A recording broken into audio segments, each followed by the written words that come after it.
Hello दोस्तों, कैसे हैं आप सब। आज हम जानेंगे कि COP26 जो होने वाली है ग्लासगो में, उसके बारे में हम थोड़ा विस्तार से चर्चा करेंगे और जानेंगे कि ये दुनिया भर में अहम क्यों है और क्यों जरूरी है। जैसा कि हम सब जानते हैं कि दुनिया भर में जलवायु परिवर्तन एक मुद्दा बना हुआ है। जैसे साल दर साल जलवायु परिवर्तन देखने को मिल रहा है। गर्मियां बहुत ज्यादा हो रही हैं, सर्दियों की मात्रा कम हो गई है। बहुत सारी जगहों पे आगजनी देखने को मिलती है और कार्बन उत्सर्जन बहुत ज्यादा हो रहा है। विकासशील देश कार्बन उत्सर्जन में काफी आगे हैं। तो आज हम चर्चा करेंगे कि COP26 की जरूरत क्यों है। आइए चर्चा करते हैं। COP26 ब्रिटेन के प्रधानमंत्री बोरिस जॉनसन के उम्मीद के मुताबिक टर्निंग पॉइंट साबित होगा। यह ग्रेटा थेनबर्ग की आलोचना की तरह ब्ला ब्ला ब्ला बन के रह जाएगा। 3 दशकों से चल रही चर्चा के बावजूद धरती औद्योगिक क्रांति के पहले के दौर की तुलना में 1.1 डिग्री सेल्सियस गर्म हो चुकी है।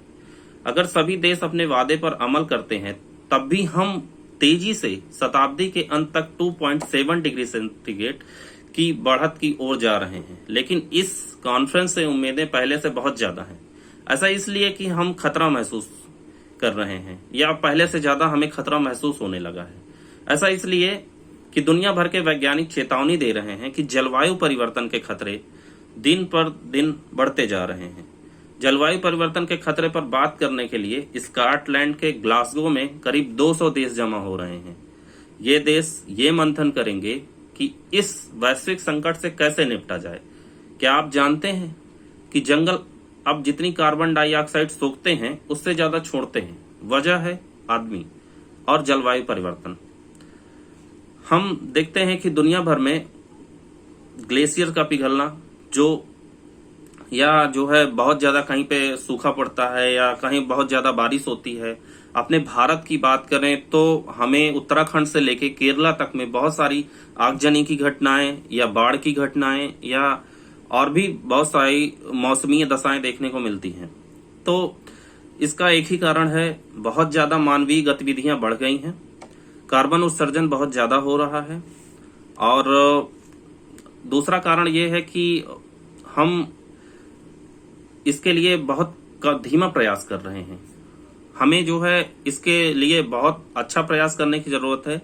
जैसे कि भारत को या दुनिया भर को पवन ऊर्जा या अक्षय ऊर्जा या नवीकरणीय ऊर्जा या हाइड्रो पावर की तरफ ध्यान देना चाहिए, क्योंकि ये स्रोत ऐसे हैं जिनसे कार्बन उत्सर्जन को काफी हद तक कम किया जा सकता है।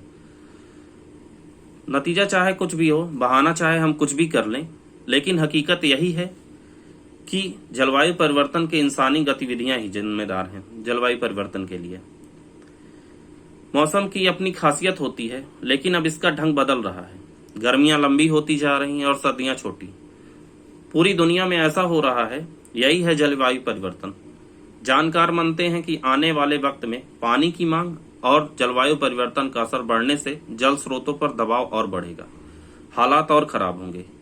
इसलिए दुनिया भर के देशों को COP26 में अपने अपने देश में कार्बन उत्सर्जन कम करने के लिए आगे आना होगा। पेरिस के 2015 में पेरिस जलवायु समझौता हुआ था। 2015 के बाद ये पहला मंच होगा जहां बहुत सारे देश मिलके इस पे कार्य करेंगे। देखते हैं भारत पर सबकी नजर है। भारत इस पे क्या विचार रखता है, इस पे जो सम्मेलन होने वाला है इस पे क्या विचार रखे जाएंगे दुनिया भर में।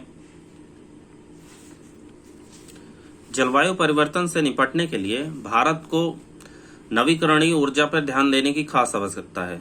जैसे कि इलेक्ट्रॉनिक व्हीकल या पब्लिक ट्रांसपोर्ट को ज्यादा से ज्यादा बढ़ावा दिया जाए, जिससे कार्बन उत्सर्जन को कम किया जा सके। चीन अपनी नीति में 2060 तक कार्बन उत्सर्जन को 0 करने की बात करता है। वहीं ऑस्ट्रेलिया जैसा देश, जो कोयले का सबसे बड़ा निर्यातक देश है, जहां बहुत सारी घटनाएं अभी पिछले कुछ वर्षों में देखने को मिली हैं, ये सब देश कार्बन उत्सर्जन के लिए 2030 तक क्या उपाय करते हैं, ये हम COP26 में हमको देखने को मिलेगी।